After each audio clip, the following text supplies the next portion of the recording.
ओम शांति। 12 मई 2025 बाबा के महावाक्य। मीठे बच्चे, धंधा आदि करते भी सदा अपनी गॉडली स्टूडेंट लाइफ और स्टडी याद रखो। स्वयं भगवान हमको पढ़ाते हैं, इस नशे में रहो। प्रश्न: जिन बच्चों को ज्ञान अमृत हजम करना आता है, उनकी निशानी क्या होगी? उत्तर: उन्हें सदा रूहानी नशा चढ़ा रहेगा और उस नशे के आधार पर सबका कल्याण करते रहेंगे। कल्याण करने के सिवाय दूसरी कोई बात करना भी उन्हें अच्छा नहीं लगेगा। कांटों को फूल बनाने की ही सेवा में बिजी रहेंगे। ओम शांति। अब तुम बच्चे यहाँ बैठे हो और यह भी जानते हो कि अभी हम पार्टधारी हैं। 84 जन्मों का चक्कर पूरा किया है। यह तुम बच्चों की स्मृति में आना चाहिए। जानते हो कि बाबा आया हुआ है हमको फिर से राज्य प्राप्त कराने व तमो प्रधान से सतो प्रधान बनाने। यह बातें सिवाय बाप के और कोई नहीं समझाएंगे। तुम जब यहाँ बैठते हो तो तुम जैसे स्कूल में बैठे हो, बाहर हो तो स्कूल में नहीं हो। जानते हो यह ऊंच ते ऊंच रूहानी स्कूल है। रूहानी बाप बैठ पढ़ाते हैं। पढ़ाई तो बच्चों को याद आनी चाहिए ना। यह भी बच्चा ठहरा। इनको अथवा सभी को सिखलाने वाला वह बाप है। सब मनुष्य मात्र की आत्माओं का बाप वह है। वह आकर शरीर का लोन लेकर तुमको समझा रहे हैं। रोज समझाते हैं। यहाँ जब बैठते हो तो बुद्धि में स्मृति रहनी चाहिए कि हमने 84 जन्म लिए। हम विश्व के मालिक थे, देवी देवता थे, फिर पुनर्जन्म लेते लेते आकर पट पड़े हैं। भारत कितना सॉल्वेंट था, सारी स्मृति आई है। भारत की ही कहानी है, साथ साथ अपनी भी। अपने को फिर भूल ना जाओ। हम स्वर्ग में राज्य करते थे, फिर हमको 84 जन्म लेने पड़े। यह सारा दिन स्मृति में लाना पड़े। धंधा आदि करते स्टडी तो याद आनी चाहिए ना। कैसे हम विश्व के मालिक थे, फिर हम नीचे उतरते आए, बहुत सहज है। परंतु याद भी कोई को रहती नहीं है। आत्मा पवित्र ना होने कारण याद खिसक जाती है। हमको भगवान पढ़ाते हैं, यह याद खिसक जाती है। हम बाबा के स्टूडेंट हैं। बाबा कहते रहते हैं, याद की यात्रा पर रहो। बाप हमको पढ़ाकर यह बना रहे हैं, सारा दिन यह स्मृति आती रहे। बाप ही स्मृति दिलाते हैं, यही भारत था ना। हम सो देवी देवता थे, सो अब असुर बने हैं। पहले तुम्हारी भी बुद्धि आसुरी थी, अब बाप ने ईश्वरीय बुद्धि दी है। परंतु फिर भी कोई कोई की बुद्धि में बैठता नहीं है, भूल जाते हैं। बाप कितना नशा चढ़ाते हैं, तुम फिर से देवता बनते हो तो वह नशा रहना चाहिए ना। हम अपना राज्य ले रहे हैं, हम अपना राज्य करेंगे। कोई को तो बिल्कुल नशा चढ़ता नहीं है। ज्ञान अमृत हजम ही नहीं होता है। जिन्हें नशा चढ़ा हुआ होगा उन्हें किसका कल्याण करने के सिवाय दूसरी कोई बात करना भी अच्छा नहीं लगेगा। फूल बनाने की सर्विस में ही लगे रहेंगे। हम पहले फूल थे, फिर माया ने कांटा बना दिया, अब फिर फूल बनते हैं। ऐसी ऐसी बातें अपने से करनी चाहिए। इस नशे में रह तुम किसको भी समझाएंगे तो झट कोई को तीर लगेगा। भारत गार्डन ऑफ अल्लाह था, अब पतित बन गया है। हम ही सारे विश्व के मालिक थे। कितनी बड़ी बात है। अभी फिर हम क्या बन गए हैं, कितना गिर गए। हमारे गिरने और चढ़ने का यह नाटक है। यह कहानी बाप बैठ सुनाते हैं। वह है झूठी, यह है सच्ची। वह सत्य नारायण की कथा सुनाते हैं। समझते थोड़े ही हैं कि हम कैसे चढ़े फिर कैसे गिरे हैं। यह बाप ने सच्ची सत्य नारायण की कथा सुनाई है। राजाई कैसे गंवाई, यह सारी है अपने ऊपर। आत्मा को अभी मालूम पड़ा है कि हम कैसे अब बाप से राजाई ले रहे हैं। बाप यहाँ पूछते हैं तो कहते हैं हाँ नशा है, फिर बाहर जाने से कुछ भी नशा नहीं रहता। बच्चे खुद समझते हैं, भल हाथ तो उठाते हैं, परंतु चलन ऐसी है जो नशा रह न सके। फीलिंग तो आती है ना। बाप बच्चों को स्मृति दिलाते हैं, बच्चे तुमको मैंने राजाई दी थी, फिर तुमने गंवा दी। तुम नीचे उतरते आए हो क्योंकि यह नाटक है चढ़ने और उतरने का। आज राजा है, कल उसको उतार देते हैं। अखबार में बहुत ऐसी ऐसी बातें पढ़ती हैं, जिसका रिस्पॉन्ड दिया जाए तो कुछ समझे। यह नाटक है, यह याद रहे तो भी सदैव खुशी रहे।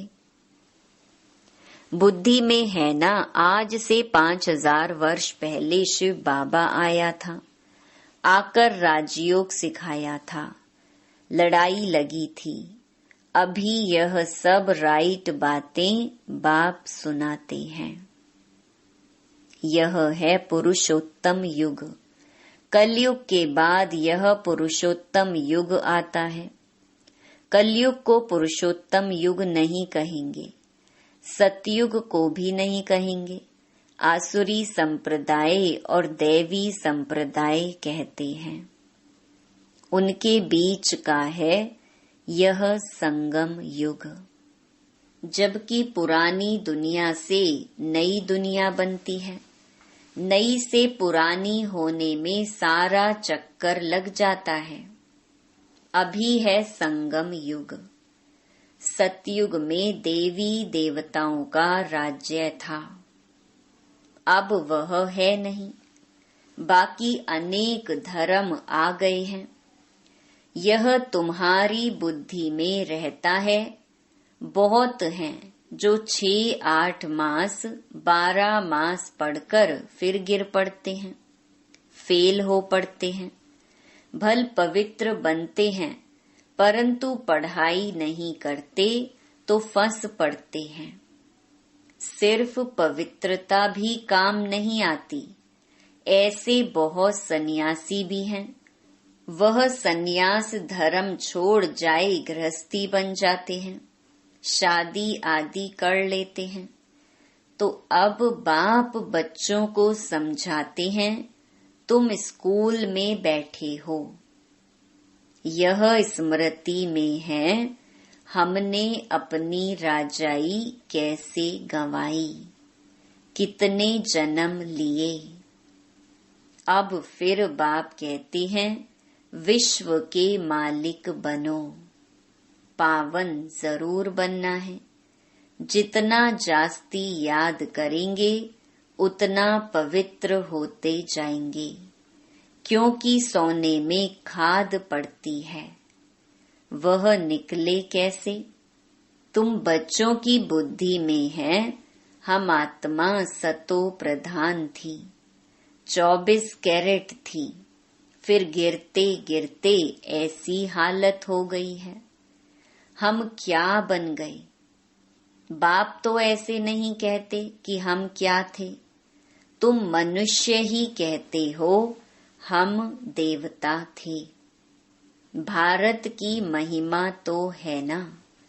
भारत में कौन आते हैं, क्या ज्ञान देते हैं, यह कोई नहीं जानते। यह तो पता होना चाहिए ना कि लिबरेटर कब आते हैं। भारत प्राचीन गाया जाता है तो जरूर भारत में ही रीइंकार्नेशन होता होगा, अथवा जयंती भी भारत में ही मनाते हैं। जरूर फादर यहाँ आता है, कहते भी हैं भागीरथ, तो मनुष्य शरीर में आया होगा ना। फिर घोड़े गाड़ी भी दिखाई है, कितना फर्क है। श्री कृष्ण और रथ दिखाया है। मेरा किसको पता नहीं है। अभी तुम समझते हो बाबा इस रथ पर आते हैं। इनको ही भाग्यशाली रथ कहा जाता है। ब्रह्मा सो विष्णु चित्र में कितना क्लियर है। त्रिमूर्ति के ऊपर शिव, यह शिव का परिचय किसने दिया? बाबा ने ही बनवाया ना। अभी तुम समझते हो बाबा इस ब्रह्मा रथ में आए हैं। ब्रह्मा सो विष्णु, विष्णु सो ब्रह्मा। यह भी बच्चों को समझाया है। कहाँ 84 जन्म के बाद विष्णु सो ब्रह्मा बनते, कहाँ ब्रह्मा सो विष्णु 1 सेकंड में। वंडरफुल बातें हैं ना बुद्धि में धारण करने की। पहले पहले समझाना होता है बाप का परिचय। भारत स्वर्ग था जरूर। हेवनली गॉड फादर ने स्वर्ग बनाया होगा। यह चित्र तो बड़ा फर्स्ट क्लास है। समझाने का शौक रहता है ना। बाप को भी शौक है। तुम सेंटर पर भी ऐसे समझाते रहते हो। यहाँ तो डायरेक्ट बाप है। बाप आत्माओं को बैठ समझाते हैं। आत्माओं को समझाने और बाप के समझाने में फर्क तो जरूर रहता है। इसलिए यहाँ सम्मुख आते हैं सुनने लिए। बाप ही घड़ी घड़ी बच्चे बच्चे कहते हैं। भाई भाई का इतना असर नहीं रहता जितना बाप का रहता है। यहाँ तुम बाप के सम्मुख बैठे हो। आत्माएं और परमात्मा मिलते हैं तो इसको मेला कहा जाता है। बाप सम्मुख बैठ समझाते हैं तो बहुत नशा चढ़ता है। समझते हैं बेहद का बाप कहते हैं, हम उनका नहीं मानेंगे। बाप कहते हैं, हमने तुमको स्वर्ग में भेजा था, फिर तुम 84 जन्म लेते लेते पतित बने हो, फिर तुम पावन नहीं बनेंगे। आत्माओं को कहते हैं। कोई समझते हैं बाबा सच कहते हैं, कोई तो झट कहते बाबा हम पवित्र क्यों नहीं बनेंगे। बाप कहते हैं, मुझे याद करो तो तुम्हारे पाप कट जाएंगे, तुम सच्चा सोना बन जाएंगे। मैं सभी का पतित पावन बाप हूँ, तो बाप की समझानी और आत्माओं की माना बच्चों की समझानी में कितना फर्क है। समझो, कोई नए आ जाते हैं, उनमें भी जो यहाँ का फूल होगा तो उनको टच होगा, यह कहते ठीक है। जो यहाँ का नहीं होगा तो समझेगा नहीं। तो तुम भी समझाओ, हम आत्माओं को बाप कहते हैं तुम पावन बनो। मनुष्य पावन बनने के लिए गंगा स्नान करते हैं, गुरु करते हैं, परंतु पतित पावन तो बाप ही है। बाप आत्माओं को कहते हैं कि तुम कितने पतित बन गए हो, इसीलिए आत्मा याद करती है कि आकर पावन बनाओ। बाप कहते हैं, मैं कल्प कल्प आता हूँ, तुम बच्चों को कहता हूँ यह अंतिम जन्म पवित्र बनो। यह रावण राज्य खत्म होना है, मुख्य बात है ही पावन बनने की। स्वर्ग में विष होता नहीं। जब कोई आते हैं तो उनको यह समझाओ कि बाप कहते हैं अपने को आत्मा समझ, मुझ बाप को याद करो तो पावन बन जाएंगे, खाद निकल जाएगी। मन मनाभव अक्षर याद है ना। बाप निराकार है, हम आत्मा भी निराकार है। जैसे हम शरीर द्वारा सुनते हैं, बाप भी इस शरीर में आकर समझाते हैं। नहीं तो कैसे कहें कि माँ में कम याद करो, देह के सभी संबंध छोड़ो। जरूर यहाँ आते हैं, ब्रह्मा में प्रवेश करते हैं। प्रजापिता अब प्रैक्टिकल में है, इन द्वारा हमको बाप ऐसे कहते हैं, हम बेहद के बाप की ही मानते हैं। वह कहते पावन बनो, पतित पना छोड़ो, पुरानी देह के अभिमान को छोड़ो, मुझे याद करो तो अंतमति सुगति हो जाएगी, तुम लक्ष्मी नारायण बन जाएंगे। बाप से बेमुख करने वाला मुख्य अवगुण है एक दूसरे का पर चिंतन करना, ईविल बातें सुनना और सुनाना। बाप का डायरेक्शन है तुम्हें ईविल बातें सुननी नहीं है। इनकी बात उनको, उनकी बात इनको सुनाना, यह धूतीपना तुम बच्चों में नहीं होना चाहिए। इस समय दुनिया में सभी विपरीत बुद्धि है ना। सिवाय राम के दूसरी कोई बात सुनाना उसको धूतीपना कहा जाता है। अब बाप कहते हैं यह धूतीपना छोड़ो। तुम सभी आत्माओं को बताओ कि हे सीताएं, तुम एक राम से योग लगाओ। तुम हो मैसेंजर, यह मैसेज दो कि बाप ने कहा है मुझे याद करो, बस। इस बात के सिवाय बाकी सब है धूतीपना। बाप सब बच्चों को कहते हैं धूती पना छोड़ दो। सभी सीताओं का एक राम से योग जुड़वाओ। तुम्हारा धंधा ही यह है, बस यह पैगाम देते रहो।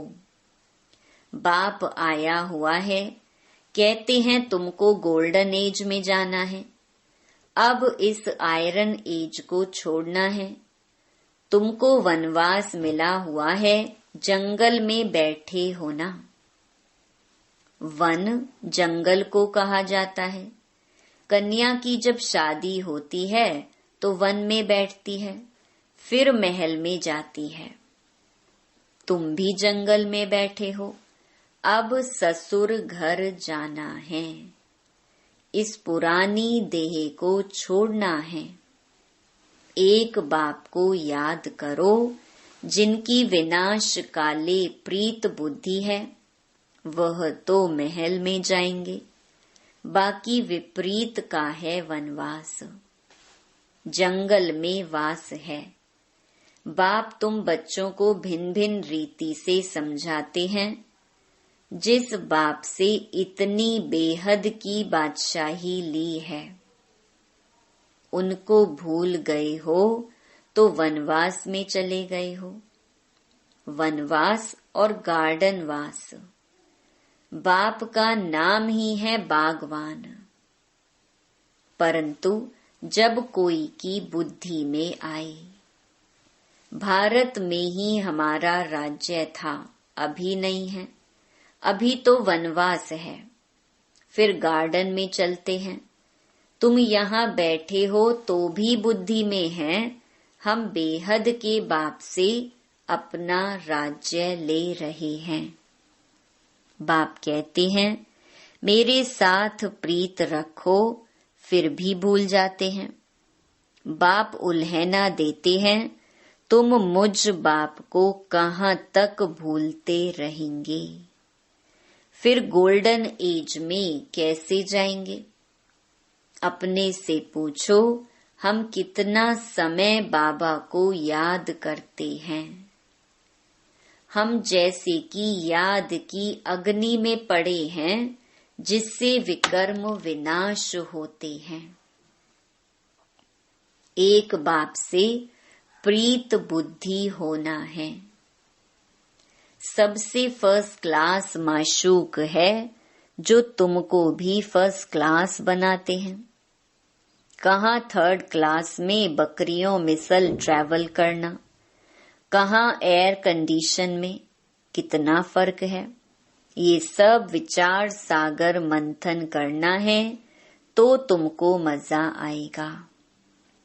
यह बाबा भी कहते हैं, मैं भी बाबा को याद करने लिए बहुत माथा मारता हूँ, सारा दिन ख्यालात चलती रहती हैं।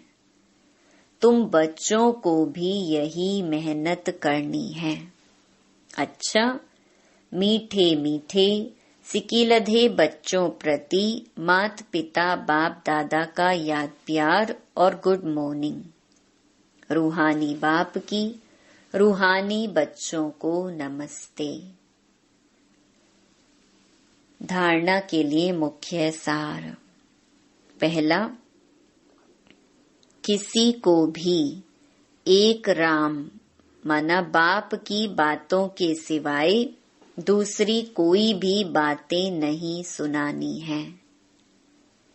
एक की बात दूसरे को सुनाना पर चिंतन करना, यह धूतीपना है, इसे छोड़ देना है। दूसरा, एक बाप के साथ प्रीत रखनी है, पुरानी देह का अभिमान छोड़ एक बाप की याद से स्वयं को पावन बनाना है। वरदान, समाने की शक्ति द्वारा रॉन्ग को भी राइट बनाने वाले विश्व परिवर्तक भव। दूसरे की गलती को देखकर स्वयं गलती नहीं करो। अगर कोई गलती करता है तो हम राइट में रहें, उसके संग के प्रभाव में न आए। जो प्रभाव में आ जाते हैं वह अलबेले हो जाते हैं। हर एक सिर्फ यह जिम्मेवारी उठा लो कि मैं राइट के मार्ग पर ही रहूंगा। अगर दूसरा रॉन्ग करता है तो उस समय समाने की शक्ति यूज करो। किसी की गलती को नोट करने के बजाय उसको सहयोग का नोट दो, अर्थात सहयोग से भरपूर कर दो, तो विश्व परिवर्तन का कार्य सहज ही हो जाएगा।